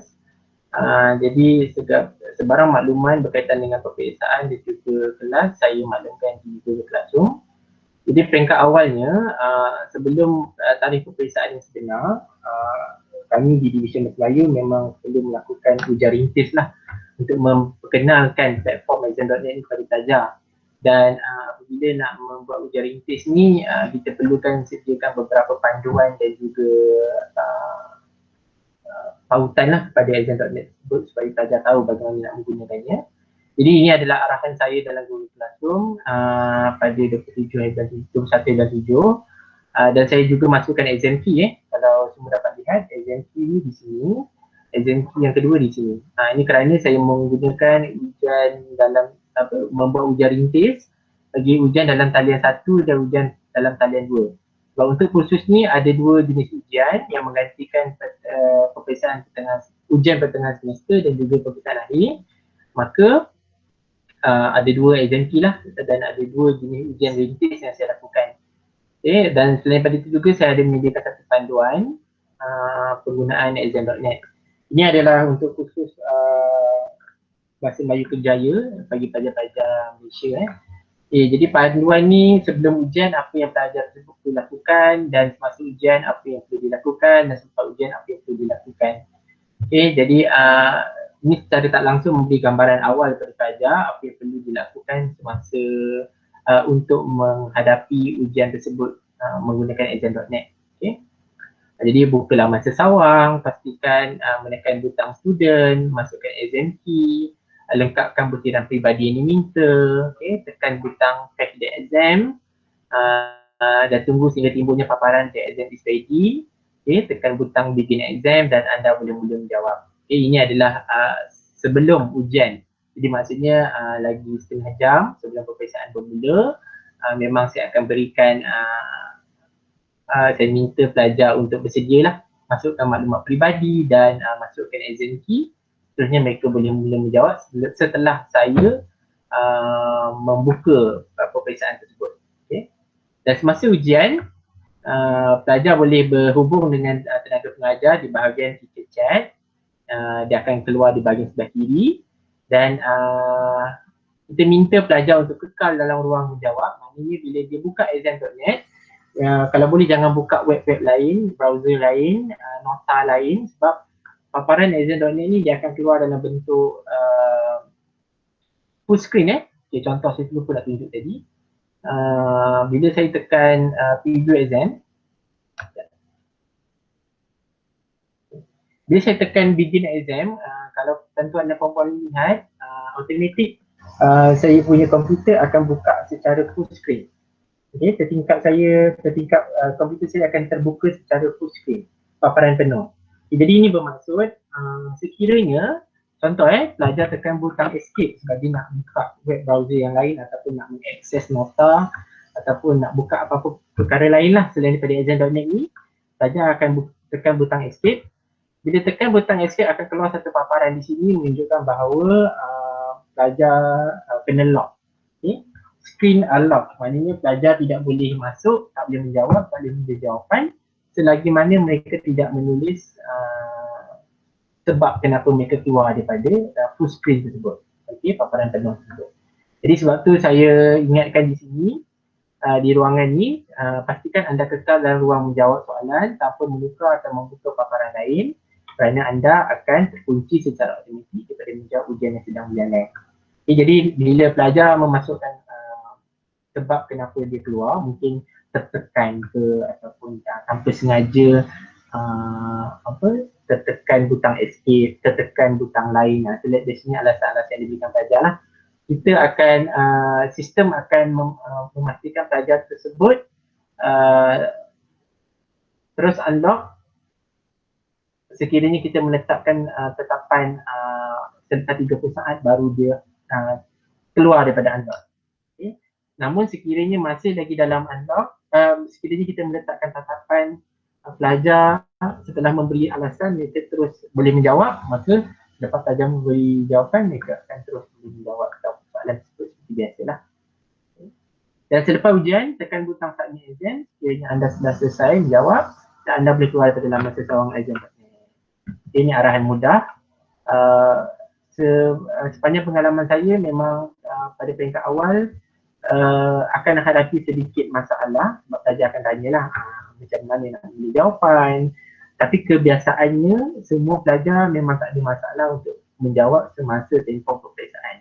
Ini kerana sebab tu saya nyatakan, saya tunjuk contoh di sini. Memang saya buat satu ujian rintis di mana saya nak membiasakan pelajar dengan perisian ataupun aplikasi Exam.net ni. Jadi pelajar takkan ada masalah lah untuk menggunakan Exam.net pada hari peperiksaan. Okay. Dan pada hari peperiksaan, seperti yang dapat dilihat di Google Classroom ni, saya nyatakan exam fee. Okay, ujian dalam talian 1 berlangsung pada 23 hari bulan, 11 pagi hingga 12 suku. Jadi saya terus beri pautan kepada Exam.net dan ini adalah exam fee. Exam fee ni adalah kata kunci yang perlu dimasukkan pelajar di ruangan ini. Sebagai student, dia perlu masukkan exam fee di sini. Okay, exam fee tu mana nak dapat? Tenaga pengajar perlu berikan semasa 30 ke 15 minit sebelum peperiksaan bermula. Tujuannya adalah contoh, peperiksaan ditetapkan di sini adalah pada pukul 11 pagi. Okay. Jadi pada pukul 11 pagi, pelajar akan masuk, saya akan pada pukul 10.45 hingga 10.50, saya akan beri exam key ataupun kunci kata laluan bagi peperiksaan ini. Apabila mereka masukkan, mereka akan perlu mengisi beberapa maklumat lah. Jadi itu mengambil masa kadang-kadang 5 ke 10 minit. Sekiranya kita memberikan exam key lambat, maka lambatlah pelajar tu akan dapat masuk ke dalam peperiksaan. Okay, jadi nak membolehkan pelajar masuk pada masanya, berilah exam key 10 hingga 15 minit sebelum peperiksaan bermula. Jadi pelajar dapat mengisi beberapa maklumat penting dan sehingga membolehkan peperiksaan pada masa ditetapkan. Okay. Okay, dan inilah dia praktisnya yang saya lakukan di Google Classroom dan juga berkaitan dengan exam fee. Okey, rasanya untuk sesi itu saja. Pada kita berpindah kepada sesi soal jawab lah. Saya dah ceritakan di segi fitur penggunaan yang ada secara asal. Selebihnya mungkin tuan-tuan dan puan-puan boleh mendoka sendiri. Dan juga saya telah berkongsikan dari segi pengalaman bagaimana sekiranya pelajar hendak memasukkan exam key. Jadi dari segi pelajar sendiri dapat lihat kertas soalan bagaimana bentuknya dan sebagainya. Saya buka pada soalan sekiranya ada. Sebelum kita tamatkan training kita pada hari ini pada pukul 4. Ada soalan ke?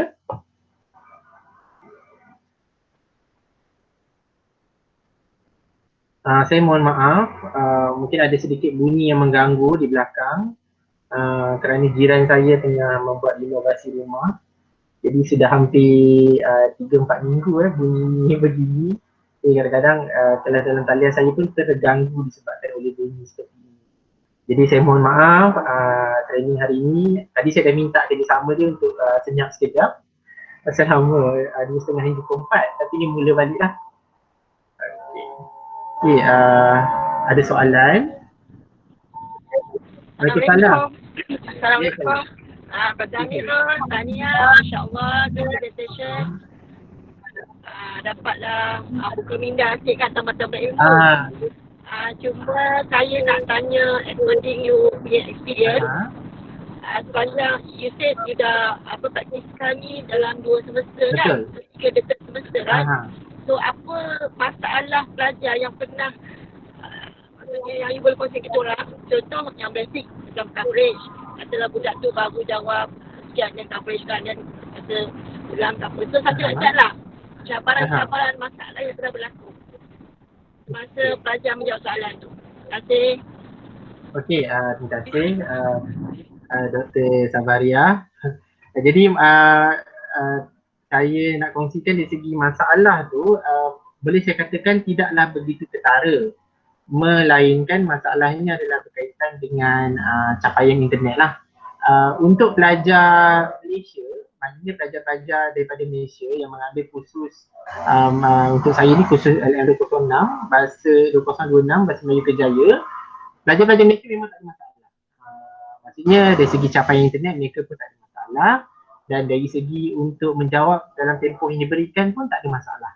Cuma untuk pelajar antarabangsa, masalah yang paling ketara adalah saya tak pasti sama ada itu hanyalah sebagai alasan ataupun apa, tapi kebanyakannya memang ada yang menyatakan bahawa mereka tak cukup masa untuk menjawab. Walhal kalikukan masa yang ditentukan tu sesuai. Kerana boleh katakan daripada contoh ada 24 pelajar yang mungkin mengatakan tak cukup masa menjawab tu hanya dalam 2-3 orang pelajar saja daripada keseluruhan pelajar dalam seksyen tersebut. Jadi nak kata pelajar adakah dengan menggunakan exam.net ni pelajar mengambil masa yang lama untuk menjawab? Sebenarnya tidak. Bagi kursus-kursus yang kursus-kursus bahasa, sebenarnya penulisannya tidaklah begitu sukar kerana kita hanya perlu menaik jawapan. Jadi nak kata dari segi soal mengambil masa yang lama ke tidak ke, itu bergantung pada pengurusan masa pelajar itu sendirilah. Okay. Dan yang kedua yang saya nak kongsikan juga, memang akan ada masalah apabila pelajar terlalu kerap untuk dikunci semasa menjawab peperiksaan. Jadi apabila terkunci, pelajar akan cenderung untuk orang kata panik. Kerana kali pertama dia terkunci tu dia tak tahu nak buat apa. Jadi kita perlu terangkanlah, mereka perlu memasukkan alasan dan seterusnya hantar alasan tersebut yang membolehkan mereka untuk menjawab semula. Jadi itu antara kekangan peringkat awalnya. Dan alasan lain adalah macam saya bagi tahu, sepanjang 2 semester saya hanya ada 1 kes pelajar dia tidak dapat menjawab peperiksaan menggunakan laptop ataupun mana-mana peranti yang menyokong exam.net. Baliknya exam.net tersebut mereka dapat akses melalui telefon. Jadi hal ini menyebabkan mereka tidak dapat menulis jawapan dengan baik. Jadi caranya mereka perlu memuat naik dengan mengambil gambar tersebut kepada mengambil gambar dan menghantar ke dalam exam.net. Jadi itu pun bagi saya bukanlah masalah yang besar. Okay. Dan ada di ruangan chat bertanya tentang bagaimana untuk kawal student tiru exam dari device lagi. Okay. Sebenarnya exam.net ni ada beberapa features yang membolehkan kita untuk kekang. Cuma dari segi praktisnya di Division Bahasa Melayu kami cuba macam yang kalian tuan-tuan dan puan-puan lihat tadi ada di bahagian Google Classroom saya, borang ikrar. Jadi borang ikrar tu sebenarnya adalah peringkat awal untuk kita kekang pelajar daripada meniru. Akan tetapi masih lagi jika berlaku itu di luar pengetahuan kita. Cuma ada juga pernah sekali saya lakukan, saya minta pelajar untuk membuka Google Meet dan dalam masa yang sama mereka membuka exam.net. Okay. Jadi pada peringkat awal apabila mereka buka Google Meet, kita akan dapat lihatlah mereka punya paparan. Maksudnya sekiranya pelajar membuka kamera, kita dapat lihat sama ada pelajar tersebut membuka buku ke ataupun memegang device ataupun peranti yang lain. Tapi sekiranya mereka lebih bijak pada kita, maksudnya mereka masih lagi menggunakan device yang lain tanpa kita dapat lihat, itu tidak dapat kita kawal lah. Cuma dari segi dapatan untuk peperiksaan, alhamdulillah tidaklah terlalu ketara jawapan pelajar tu, bermaksud soalan yang diberikan dengan sepatutnya apa yang pelajar jawab dan pelajar berikan masih lagi sama berbanding dengan kalau kita nak bandingkan dengan peperiksaan sebenar. Ini bermaksud masih ada lagi tahap kepatuhan pelajar terhadap peperiksaan tersebut dan boleh katakan tidaklah sewenang-wenangnya pelajar boleh meniru. Okey, dan dari semasa ke semasa sebenarnya kami di Division Bahasa Melayu cuba mencari alternatif untuk memastikan pelajar tidak meniru dan dalam masa yang sama juga masih lagi menggunakan exam.net sebagai platform untuk pengujian. Okey. Assalamualaikum brother. Ya saya.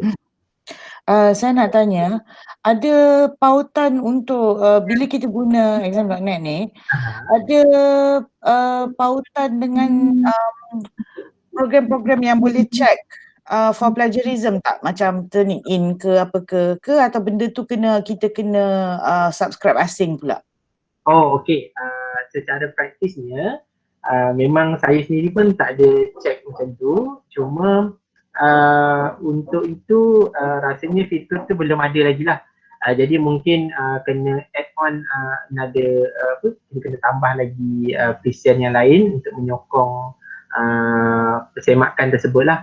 Cuma sebab exam.net ni yang setakat yang kami praktikan hanyalah bagi tujuan seperti mana peperiksaan lah.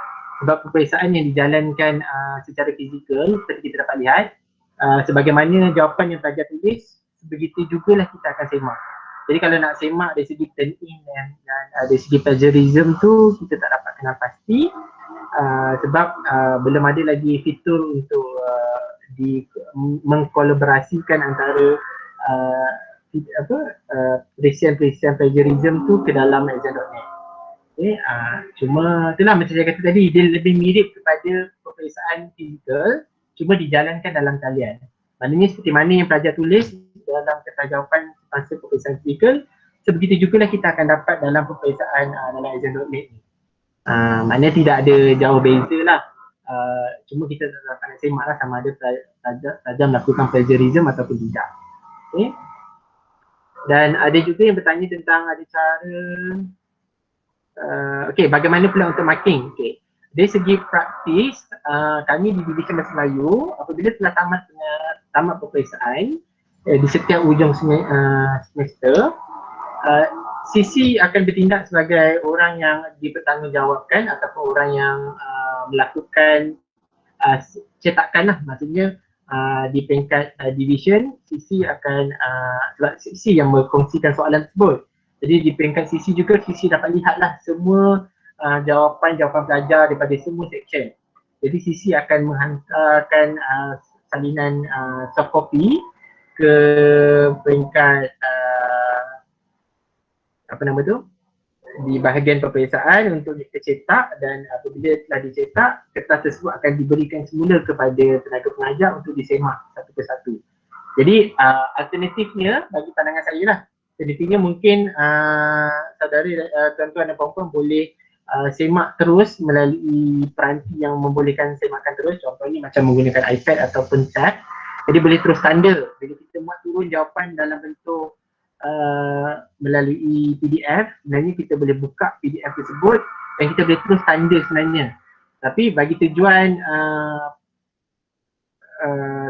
audit, kadang-kadang kita perlukan kertas jawapan yang secara fizikal, maknanya kita perlu cetak kertas jawapan tersebut dan kita perlu tanda satu persatu. Dan itu yang diperhatikan oleh Division Bahasa Melayu. Kami cetak, sisi akan cetak dan sisi akan serahkan kepada semua pengajar, dan pengajar akan tanda satu persatu lah. Jadi sebenarnya dia lebih kurang dari segi praktiknya kami lebih mengaplikasikan bentuk yang sama dalam seperti mana peperiksaan fizikal, cuma dilakukan secara dalam talian, itu saja. Okey, ada cara ke untuk mengenal pasti student yang sebenarnya yang patut duduk dalam exam tu? Dari segi kawalan pelajar, sebab tu di peringkat awal bila pelajar memasukkan exam key yang diserahkan kepada pelajar semasa tempoh peperiksaan, maksudnya apabila tarikh peperiksaan tiba dan apabila peperiksaan itu telah dikongsi oleh sisi kepada saya, dan saya sendiri akan kongsikan exam key tu lagi 15 minit dan sebelum tempoh peperiksaan bermula. Dan perkongsian exam key tu saya lakukan dalam sama ada dalam kumpulan WhatsApp bagi section yang saya ajar tersebut, dan juga saya akan kongsikan di dalam Google Classroom bagi section yang saya ajar. Jadi ini bermakna saya dapat, pada peringkat awal saya dapat awal lah, maknanya saya hanya beri pada pelajar saya sendiri. Akan tetapi pada peringkat dalam exam.net itu sendiri, apabila pelajar memasukkan exam key, pelajar perlu memasukkan nombor metrik dan nombor nama penuh mereka. Jadi apabila mereka memasukkan nama penuh dan nombor metrik, kita boleh semak lah pada peringkat awal peperiksaan. Bila kita dah rilis peperiksaan tersebut, kita boleh semak satu persatu nama tersebut, adakah pelajar ni masuk dalam peperiksaan atau tidak. Sekiranya ada nama yang bukan dalam nama senarai nama pelajar kita, maka kita boleh bertindak untuk membuang pelajar tersebut. Okey, jadi bagaimana caranya? Saya tunjukkan. Jadi caranya adalah dengan macam contohnya bila saya klik pada yang ni kan. Okey, seperti yang ni. Sekiranya ada mana-mana nama yang bukan merupakan nama pelajar saya, jadi saya ada bertindak untuk delete nama pelajar tu. So bila saya tekan delete student ni, delete the student, dan secara automatik akan membuang pelajar tersebut dari senarai nama pelajar yang menjawab peperiksaan lah. Jadi di peringkat pelajar pula, mereka tidak dapat mengakses maklumat ataupun peperiksaan ini. Jadi dengan menekan butang delete student. Jadi kalau macam ni, kalau kita dapat lihat, semua pelajar saya telah berjaya hantar jadi seorang pelajar lagi belum. Jadi mungkin saya tekan delete student ni secara automatik akan nama pelajar ni juga akan hilang lah dari senarai saya. Okay, dan dia juga tidak dapat mengakses peperiksaan tersebut. Okay. Okay. Ada apa-apa soalan lain? Assalamualaikum, saya ada satu soalan. Ya, waalaikumsalam. Kalau student tu dah masukkan ID diorang and nama semua, tapi masa tengah exam tu mungkin disuruh kawan diorang untuk jawab bagi, macam mana? Okey, soalan yang menarik. Jadi itu juga merupakan satu benda yang kita runsingkan lah. Maksudnya bukan hanya bagi yang baru tahu tentang Exam.net. Jadi kami sendiri di Division Semaya pun sebenarnya risau juga dengan perkara begitu. Macam saya katakan tadi, salah satu praktik yang saya lakukan adalah saya minta pelajar untuk bila peperiksaan sebenar, saya minta pelajar untuk masuk Google Meet seperti mana kelas dalam talian yang biasa. Jadi apabila mereka buka Google Meet, saya paksa mereka juga untuk membuka kamera mereka, dan apabila mereka membuka kamera mereka, kita dapat lihatlah apa pergerakan yang berlaku. Okay, jadi nak kata kita dapat kekang 100% tidak. Boleh jadi akan ada juga orang lain yang menjawab, sebab seperti kita tahu pun Google Meet bila kita buka kamera boleh jadi latar belakang tu boleh jadi blur, dan juga orang yang di depan, orang yang duduk di hadapan komputer tu mungkin boleh jadi orang lain kerana skrin tu dibekukan, di-freeze-kan. Sebab sekarang ni Google Meet ada macam-macam fungsi tambahan, jadi itu membolehkan tenaga pelajar berfikir kreatif lah untuk meniru. Jadi kata nak kekang tu, kita cuba cari alternatif untuk mengekang dengan cara suruh mereka buka kamera dan masuk Exam.net, dan semasa tempoh peperiksaan tu kita akan dapat lihat wajah pelajar kita, dan kita dapat pantau dari segi dalam talian sendiri lah dalam Exam.net tu. Tapi sekiranya ada alternatif lain untuk mereka tiru, maka kita tak dapat nak elak benda-benda begitu. Nak kata Exam.net lemah dari segi untuk mengekang pelajar daripada meniru, tidaklah begitu, kerana bagi saya kami di Division Bahasa Melayu melihat Exam.net sebagai satu platform yang lebih baik berbanding dengan platform yang sedia ada, kerana dia boleh menjadikan peperiksaan fizikal tu dilakukan secara dalam talian. Tapi dari segi aspek peniruan tu, aplikasi lain pun masih sama juga, kita gagal juga nak kekang pelajar daripada meniru. Jadi bergantung pada pelajar sendirilah sebenarnya pokok pangkalnya. Tapi kalau ditanyakan solusinya, itulah jawapan saya. Maknanya mungkin kita boleh buka Google Meet, suruh mereka buka kamera, dan sama paparkan wajah mereka, dan kita dapat lihatlah sama ada mereka orang lain ke atau mereka sendiri menjawab ke dan sebagainya. Dan ada juga yang setengah pelajar yang bertindak walaupun mereka membuka Exam.net menggunakan komputer, tetapi mereka sebenarnya boleh buka telefon untuk mencari maklumat dan jawapan. Jadi itu pun kita tak dapat nak kekang, sebab kadang-kadang kita tengok bila saya buka Google Meet, saya nampak mereka memang sedang memandang komputer. Jadi kita tak tahu apa yang mereka letak di hadapan komputer, sama adakah nota ataupun mereka letak telefon dan sebagainya. Jadi gayanya tu mungkin nampak macam seperti menjawab peperiksaan dengan fokus, tapi boleh jadi mereka sebenarnya sedang meniru. Jadi itu antara benda di luar jangka lah yang kita dapat kekang. Okay, jadi saya harap sedikit sebanyak training hari ini bukanlah nak memberi pengetahuan secara keseluruhan dan secara penuh, tapi sebenarnya nak mendedahkan kepada tuan-tuan dan puan-puan tentang kita ada satu platform untuk kita lakukan ujian dalam talian ataupun peperiksaan dalam talian, dan memang orientasi peperiksaan ujian ataupun aplikasi ini adalah tujuannya untuk kita lakukan ujian dan peperiksaan dalam talian. Jadi kalau lebih baik kita gunakan aplikasi seperti inilah berbanding kita menggunakan kaedah-kaedah lain. Kerana bagi saya setakat ni alhamdulillah 2 semester 2 2018, 2019-2020 dan semester 3 2019-2020, pihak kami di Division Bahasa Melayu memang tidak mengalami masalah yang besar. Cuma kalau bertanya tentang peniruan tu, itu kami sendiri tak dapat nak jangka dan kami sendiri tak dapat nak kawal. Cuma kami bersikap positif dan menganggap kami telah lakukan borang aku janji borang ikrar belajar, dan kami juga telah pantau di segi penggunaan Azure.net, dan kami juga telah mengarahkan pelajar untuk buka Google Meet. Jadi selebihnya Allah saja yang maha mengetahui, dan terpulang pada pelajar untuk memilih keputusan sama dia nak meniru atau tidak. Tapi Alhamdulillah setakat ini tak ada hal-hal berbangkit, dan Alhamdulillah keputusan pun telah diberikan kepada pihak peperiksaan, dan Alhamdulillah memang tak ada komplain lah, tak ada apa-apa komplain daripada pelajar. Dan itu boleh saya katakan amat bersyukur lah kerana dipermudahkan urusan. Okay, kalau tak ada apa-apa soalan, saya rasa itu saja untuk hari ini. Saya mohon maaf banyak-banyak, mungkin penyampaian saya tidak begitu teratur. Maklumlah mungkin sebabkan gementar dan juga mungkin disebabkan oleh kali pertama atau kali kedua. Saya mohon maaf sangat-sangat, dan yang keduanya saya mohon maaf juga kerana bunyi bising yang mengganggu pendengaran dan juga training ini. Okay, saya berharap semua dapat terus sama-sama cari maklumat tentang Azure.net ni, dan sekiranya rasa menarik dan berkesan, bolehlah diguna pakai. Kalau tak diguna pakai di peringkat division, mungkin boleh diguna pakai di peringkat kelas masing-masing. Kerana saya yakin mungkin ada juga yang nak buat latihan yang pelajar dan sebagainya. Jadi latihan tu kita boleh gunakan Azure.net lah sebagai percubaan, dan juga nak tengok sejauh mana pelaksanaannya. Okay, segala yang kurang daripada diri saya sendiri, saya lebih kepada Allah Ta'ala. Saya akhiri training kita pada hari ini dengan tasbih kifarah dan surat al-Ikhlas.